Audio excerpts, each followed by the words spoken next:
Hello dear students, आज मैं इस वीडियो से income tax taxation law assessment year 2019-20 BCom honours pass vocational CA 6 semester के students के लिए unit second topic assessment of firm के बारे में बताने जा रही हूँ।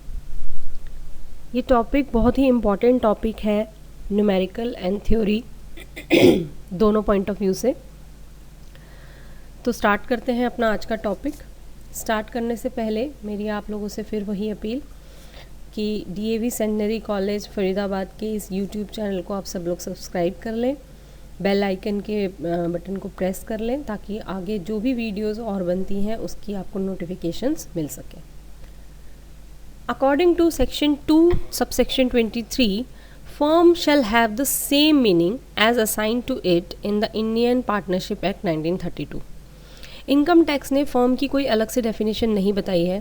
उन्होंने कहा है कि फर्म का मतलब वही है जो इंडियन पार्टनरशिप एक्ट 1932 में फर्म के लिए मेंशन किया गया है। फर्म उसे ही मानी जाएगी। पार्टनर का भी जो मीनिंग है वो भी जो इंडियन पार्टनरशिप एक्ट में मेंशन किया गया है वो ही मीनिंग माना जाएगा। इनकम टैक्स में इसकी अलग से अपनी कोई डेफिनेशन नहीं है। Then next is categories of partnership firm. आप सभी ने पार्टनरशिप फर्म जो है वो 12th क्लास में भी बहुत अच्छे से पढ़ा हुआ है, फर्स्ट ईयर में अकाउंट्स में बहुत अच्छे से पढ़ा हुआ है। आप लोगों को पता होना चाहिए कि इंडियन पार्टनरशिप एक्ट 1932 में 2 टाइप्स की पार्टनरशिप फर्म है, limited liability partnership firm and unlimited liability partnership firm. Limited liability partnership firm वो फर्म होती हैं जहां पर पार्टनर्स की लायबिलिटी लिमिटेड होती है और वो लिमिटेड लायबिलिटी पार्टनरशिप एक्ट 2008 के अंडर रजिस्टर्ड होती है। अनलिमिटेड लायबिलिटी पार्टनरशिप फर्म में पार्टनर्स की लायबिलिटी अनलिमिटेड होती है, कितने भी लिमिट तक जो है उसकी कोई लिमिट नहीं होती जहां तक उन्हें वो जो है पेमेंट करनी पड़ सकती है। तो ये 2 तरह की पार्टनरशिप फर्म होती हैं। ये जस्ट आपने ब्रीफिंग देनी है, यहाँ पर बहुत ज़्यादा इन्हें एक्सप्लेन नहीं करना है। इसके बाद नेक्स्ट जो हमारा मेन टॉपिक स्टार्ट होता है वो होता है assessment of firm under section 184। Section is again very important. 184 में असेसमेंट ऑफ फर्म के बारे में इनकम टैक्स ने बताया है। ये बात इंडियन पार्टनरशिप एक्ट में नहीं लिखी होगी क्योंकि ये अब इनकम टैक्स बता रहा है कि उसमें उसके अंडर 184 सेक्शन में फर्म की असेसमेंट के लिए क्या क्या चीज़ें रिक्वायरमेंट है। सबसे पहले इनकम टैक्स वालों ने ये बात कही है कि एक फर्म को फर्म तभी माना जाएगा जब उसकी पार्टनरशिप डीड होगी। पार्टनरशिप डीड आपको पता है एक इंस्ट्रूमेंट होता है जिसमें सारी बातें मेंशन होती हैं, तो वो डीड अगर होगी तो ही पार्टनरशिप फर्म पार्टनरशिप मानी जाएगी। दूसरा, उस डीड में, उस पार्टनरशिप डीड में पार्टनर्स के शेयर मेंशन होंगे। अगर पार्टनर्स के शेयर मेंशन नहीं है, प्रॉफिट शेयरिंग रेशो गिवन नहीं है उस डीड में, तो वो फर्म नहीं मानी जाएगी। तीसरी कंडीशन कहता है कि उस पार्टनरशिप डीड की सर्टिफाइड कॉपी, आपको किसी भी चार्टर्ड अकाउंटेंट से वो कॉपी सर्टिफाइड करानी चाहिए, चेक करानी चाहिए कि डीड ओरिजिनल है। उसके बाद वो सर्टिफाइड कॉपी अपनी रिटर्न के साथ अटैच करके इनकम टैक्स में जमा करानी चाहिए। लेकिन ये जो जमा कराना है ये सिर्फ फर्स्ट ईयर ही कराना है। हर साल रिटर्न के साथ पार्टनरशिप डीड डालने की ज़रूरत नहीं है। लेकिन अगर फर्म में कोई भी चेंज होता है, चेंज मतलब कोई पार्टनर एडमिट होता है या किसी पार्टनर की डेथ होती है, कोई छोड़ के जाता है, तो उस केस में आपको फिर दोबारा से एक न्यू सर्टिफाइड कॉपी को जो है रिवाइज सर्टिफाइड कॉपी को भी जमा कराना चाहिए। तो ये 4 कंडीशंस यहाँ पर हमने देखी। 5th कंडीशंस कहता है कि अगर इनकम टैक्स की तरफ से कोई भी नोटिस आता है फर्म को और फर्म को उसका जवाब देना चाहिए। अगर फर्म उसका जवाब नहीं देती है तो अगेन वो फर्म ट्रीट नहीं की जाएगी। तो फर्म को फर्म माने जाने रहने के लिए ये 5 कंडीशंस है 184 में। Then section is 185। आपको स्टूडेंट्स यहाँ एक समझना पड़ेगा कि अगर 184 सेटिस्फाई नहीं हो रहा है, इट मीन्स कि या तो डीड नहीं है, या डीड में शेयर मेंशन नहीं है, या फिर उसकी सर्टिफाइड कॉपी जमा नहीं है, या नोटिस का जवाब नहीं दिया। अगर ये सारी बातों की वजह से सेक्शन 184 सेटिस्फाई नहीं हो रहा तो सेक्शन 185 ऑटोमेटिकली लग जाएगा। और सेक्शन 185 लग गया तो फर्म को क्या नुकसान होगा वो सुनिए। फर्म को कोई डिडक्शन नहीं मिलेगी इंटरेस्ट, सैलरी, बोनस, कमीशन और रेमुनरेशन जो कि पार्टनर्स को देते हैं। देखिए पार्टनर्स को रेमुनरेशन भी मिलता है, बोनस भी मिलता है, सैलरी भी मिलती है, इंटरेस्ट भी मिलता है। तो ये जो चीज़ें पार्टनर को मिल रही हैं ये फर्म का खर्चा है, डेबिट साइड में शो होना चाहिए, अलाउड होना चाहिए।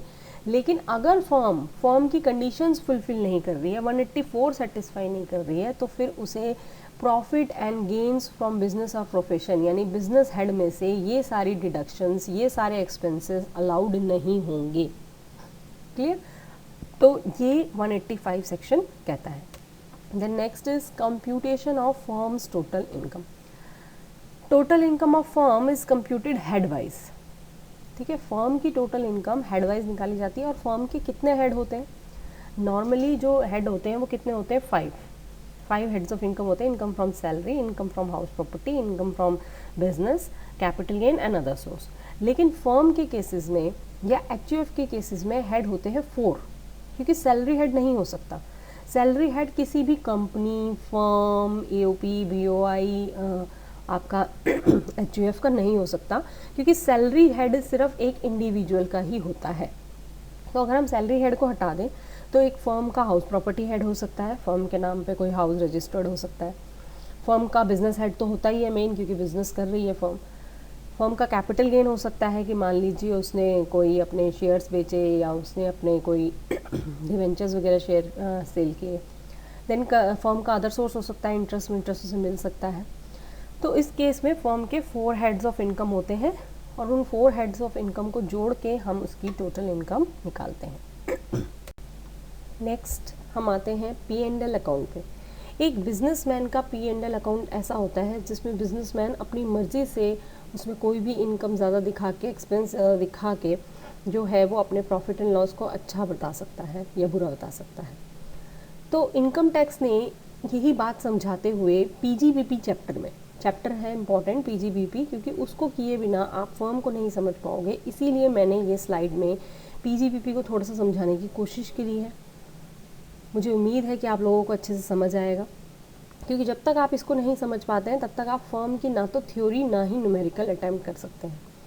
इसीलिए अब सारे ही स्टूडेंट बहुत ध्यान से स्लाइड पे देखेंगे और मेरी एक एक अमाउंट पे जिस पे मैं आप लोगों को बोलूँगी वहाँ देखते हुए आपने जो है इसको समझना है।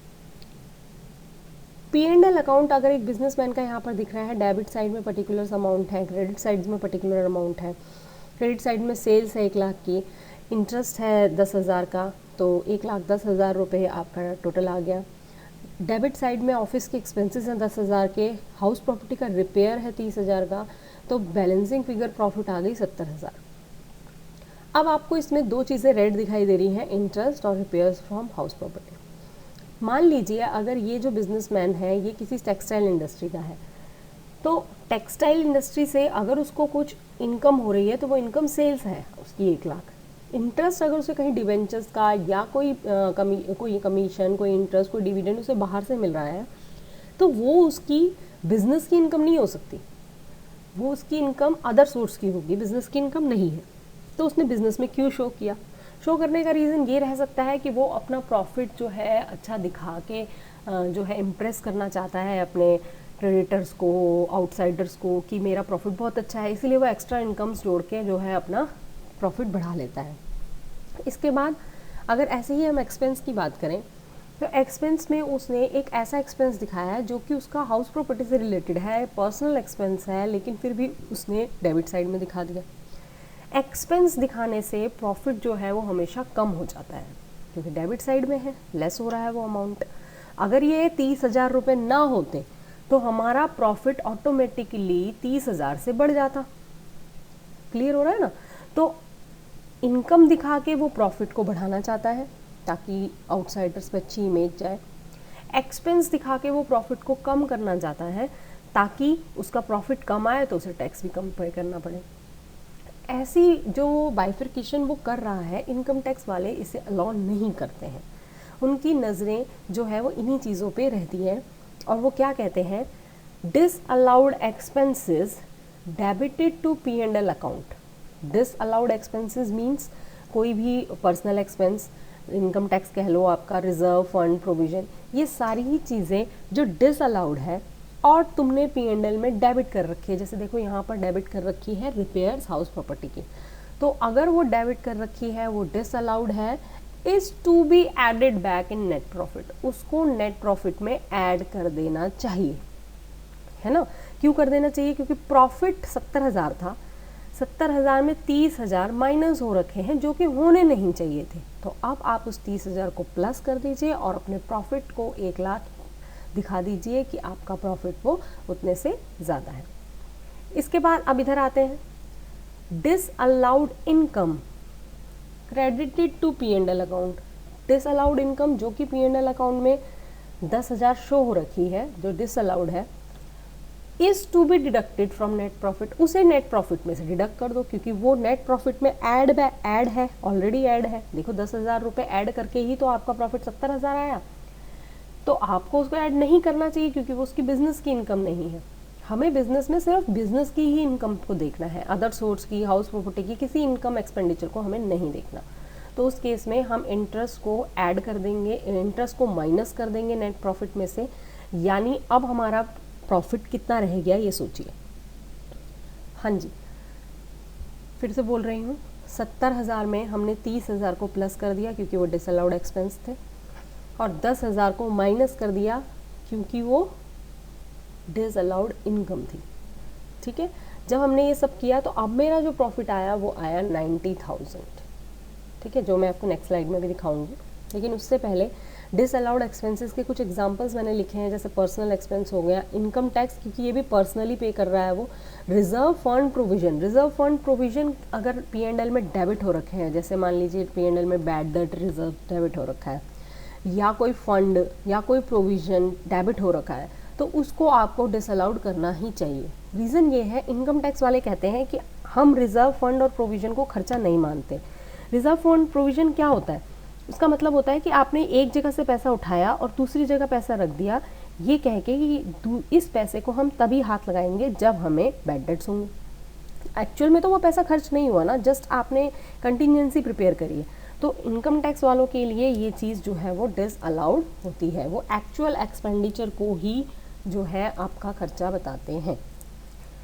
इसके बाद डिसअलाउड इनकम में रेंट, इंटरेस्ट, कमीशन, डिविडेंड, जो भी बिजनेस की इनकम नहीं है वो डिसअलाउड इनकम होती है। तो आई होप आपको यहाँ से ये क्लियर हुआ हो कि P&L अकाउंट में जो भी चेंजेस करने के बाद फाइनल आता है, जो कि अब दिख रहा है आपको, एक्चुअल प्रॉफिट एंड लॉस उसका कैसे बनेगा। सेल्स 1,00,000 की थी, ऑफिस एक्सपेंस 10,000 के थे, तो प्रॉफिट उसका 90,000 रुपये आ गया। क्लियर? तो ये अभी आपको बताया, tax to be paid on this net profit 90,000। जो 70,000 उसका प्रॉफिट आ रहा था, जिसमें 30,000 और 10,000 ऑलरेडी इंक्लूडेड थे, वो हमने हटा के हमने देखा कि उसका टोटल प्रॉफिट जो अब आ रहा है वो 90,000 आ रहा है, इस पे उसे टैक्स पे करना चाहिए। Then next is provisions of section 40B। It is very important in assessment of firm chapter. 40B अलग से आपके पास 16 मार्क्स के क्वेश्चन में, 2 मार्क्स में, 4 मार्क्स में आ सकता है, और 40B के नाम से ही आ सकता है। तो इसीलिए आपको ये सेक्शन बहुत अच्छे से लर्न करना है, याद रखना है। और अब मैं बताने जा रही हूँ कि ये सेक्शन की क्या इंपॉर्टेंस है। Provision of section 40B are relevant in this respect which are summarised as below. ठीक है, सबसे पहली बात कि any remuneration paid to sleeping partner is disallowed. कहता है कंपनी में 2 तरह के पार्टनर्स होते हैं, वर्किंग पार्टनर, स्लीपिंग पार्टनर्स। जो वर्किंग पार्टनर्स हैं, जो कंपनी में काम कर रहे हैं, उन्हें मिलने वाला कोई भी रेम्यूनरेशन, कोई भी बोनस, कमीशन जो है वो अलाउ होता है, डेबिट साइड में हम उसे अलाउ करते हैं। लेकिन जो स्लीपिंग पार्टनर है उसे मिलने वाला कोई भी रेम्यूनरेशन को हमें डिसअलाउ करना चाहिए। Then next is remuneration paid to working partner which is not authorised in partnership deed. Remuneration pay किया वर्किंग पार्टनर को जो कि पार्टनरशिप डीड में अलाउ ही नहीं था। अभी हमने जब 184 सेक्शन किया था तो हमने वहाँ देखा था कि पार्टनरशिप डीड होनी ज़रूरी है, डीड में शेयर मेंशन होना ज़रूरी है, डीड में ये बात मेंशन होनी ज़रूरी है कि कितना कितना रेम्यूनरेशन देना है। लेकिन अगर ये बात डीड में नहीं लिखी, या डीड में लिखा है कम और तुमने दे दिया ज़्यादा, तो आपको उस अनऑथराइज्ड रेम्यूनरेशन को डिसअलाउड करना पड़ेगा। The next is interest paid to partner is disallowed in excess of 12% per annum. Partners को इंटरेस्ट ऑन कैपिटल दिया जाता है, तो इंटरेस्ट ऑन कैपिटल जो है वो आपको डिसअलाउड करना है 12% से अगर ज़्यादा है तो। Then remuneration paid to the working partner exceeding the specified limits is disallowed. This is very very very important point. जो स्टूडेंट्स ये पॉइंट समझ लेते हैं वो फर्म का एक एक न्यूमेरिकल और थ्योरी भी बहुत अच्छे से कर जाते हैं, तो इस पॉइंट को आपने बहुत अच्छे से समझना है। कहता है एक वर्किंग पार्टनर को मिलने वाला रेम्यूनरेशन अलाउ होता है, ये हम बार बार डिस्कस कर रहे हैं। 184 में हमने डिस्कस किया, हमने 40B में भी हम डिस्कस कर रहे हैं कि वर्किंग पार्टनर को मिलने वाला रेम्यूनरेशन जो कि पार्टनरशिप डीड के अकॉर्डिंगली गिवन है तो हम उसे अलाउ कर रहे हैं, हम उसको डिसअलाउ नहीं कर रहे। लेकिन यहाँ पर उसने एक लिमिट लगा दी उसकी, कहता है एक्सीडिंग द स्पेसिफाइड लिमिट। एक लिमिट फिक्स कर दी इनकम टैक्स वालों ने, इस लिमिट से ऊपर जाते ही आपको वर्किंग पार्टनर के जो रेम्यूनरेशन है उसको डिसअलाउड करना पड़ेगा। तो अब लिमिट की बात करते हैं। Specified limit is equal to, क्या कहती है स्पेसिफाइड लिमिट? स्लैब रेट की कुछ बात करती है यहाँ पर। ये कहता है फर्स्ट ₹3 लाख बुक प्रॉफिट, यानी बुक प्रॉफिट के 3 लाख, फर्स्ट 3 लाख तक आपको 90% ऑफ अमाउंट देखना है और 1,50,000 देखना है, विच एवर इज मोर, दोनों में से जो ज़्यादा हो। देन आपको देखना है balance of book profit. 3 lakh तक तो आपने ये रूल लगाया, और अगर प्रॉफिट उससे ज़्यादा है, बुक प्रॉफिट उससे ज़्यादा है तो 60% जो है आप उसका लेंगे। तो आप इन दोनों को टोटल कर लेंगे तो देखेंगे टोटल रेम्यूनरेशन अलाउड। स्टूडेंट घबराने की ज़रूरत नहीं है, मैं आपको इसको बहुत अच्छी एक इलस्ट्रेशन से भी यहाँ पर समझाऊंगी जिससे आपको बहुत अच्छे से स्पेसिफाइड लिमिट निकालना आ जाएगा। लेकिन इसको निकालने से पहले आपको समझना पड़ेगा कि बुक प्रॉफिट क्या होता है। Book profit means the net business profit of the firm for the relevant previous year computed in accordance with the provision of section 28 to 44D.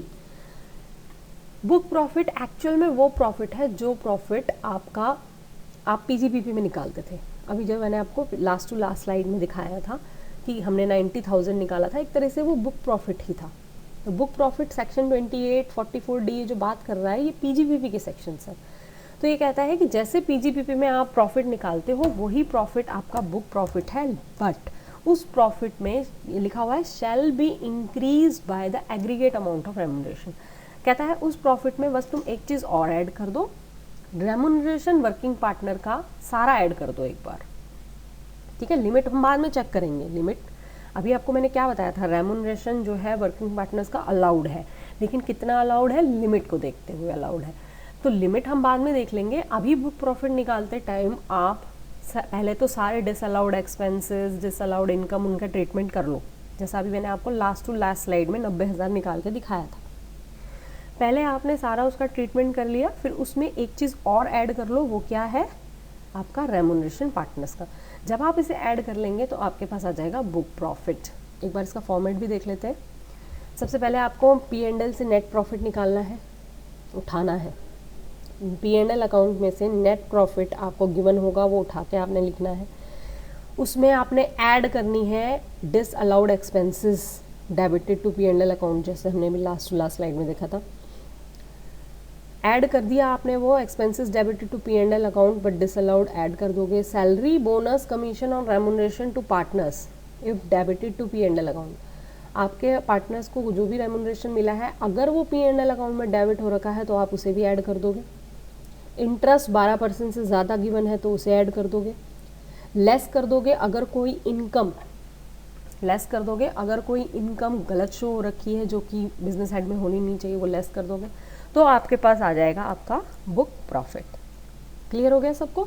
तो बुक प्रॉफिट के लिए सबसे पहले नेट प्रॉफिट उठाया P&L account से, उसमें हमने add कर दिए एक्सपेंसेस डेबिटेड बट डिसअलाउड, और हमने ऐड कर दिया रेम्यूनरेशन पार्टनर्स का, और हमने ऐड कर दिया इंटरेस्ट 12% से ज़्यादा का, और हमने लेस कर दी इनकम जो कि बिजनेस की नहीं है, तो हमारे पास आ जाता है बुक प्रॉफिट। अब आइए क्वेश्चन पे कि why there is a need for specified for computing specified limit for remuneration. Income tax वालों ने क्यों एक लिमिट की बात करी, क्यों नहीं सारा का सारा जो है वो अलाउ कर दिया रेम्यूनरेशन? वो इसलिए बेटा क्योंकि पार्टनर्स जो हैं वो बिजनेस के मेन हेड्स हैं, वही बिजनेस में P&L अकाउंट बना रहे हैं, उनको ही शेयर उसका मिलेगा। शेयर पे इनकम टैक्स वाले टैक्स भी नहीं लेते। तो अब इनकम टैक्स वालों को वो बहुत आसानी से उल्लू बना सकते हैं। कहने का मतलब ये है कि जैसे इस P&L अकाउंट में दिख रहा है, इस P&L अकाउंट में देखिए सेल्स 10 लाख है, ऑफिस एक्सपेंसेस 1 लाख है, और अपने आप को रेमुनरेशन ही जो है उन्होंने 40 लाख दे दी, सॉरी 4 लाख दे दी। फिर से देखिए सेल्स 10 लाख है, ऑफिस एक्सपेंस 1 लाख है, और बाकी सारे खर्चे ज़्यादा है नहीं, तो उन्होंने क्या किया, क्योंकि रेमुनरेशन अलाउड है, ये सोच के उन्होंने अपने आप को ही सारी सैलरी जो है वो प्रोवाइड कर ली और प्रॉफिट अपना कम कर लिया। सैलरी कितनी प्रोवाइड कर ली? 4 लाख अपने आप को ही, पार्टनर्स को, तो प्रॉफिट उनका रह गया 5 लाख। ऐसा भी पॉसिबिलिटीज़ है कि वो सारी की सारी जो भी 9 लाख रुपए बचे थे उन सबको ही वो अपने आप की सैलरी में दिखा के प्रॉफिट ज़ीरो भी कर लें, क्योंकि उनका राइट है पूरा P&L अकाउंट पे और अलाउ भी कर रहे हैं। यही रीज़न रहा कि इनकम टैक्स ने एक लिमिट स्पेसिफाई कर दी कि आप उससे ज़्यादा अपने आप को रेमुनरेशन नहीं दे सकते, वरना वो तो प्रॉफिट को ज़ीरो भी कर सकते हैं, वो अपनी रेमुनरेशन कितनी भी दिखा सकते हैं। तो उस केस में लिमिट सेट करने की बात यहाँ पर आई। अब इसी केस में देख लो, सेल्स 10 लाख है और उन्होंने 4 लाख जो है अपने को रेमुनरेशन दिखा दी और प्रॉफिट दिखा दिया 5 लाख। अब क्वेश्चन सॉल्व करते हैं। Suppose book profit is 4 lakh. मान लीजिए नेट प्रॉफिट में this allowed expenses income adjust करने के बाद हमारा बुक प्रॉफिट आता है 4 लाख।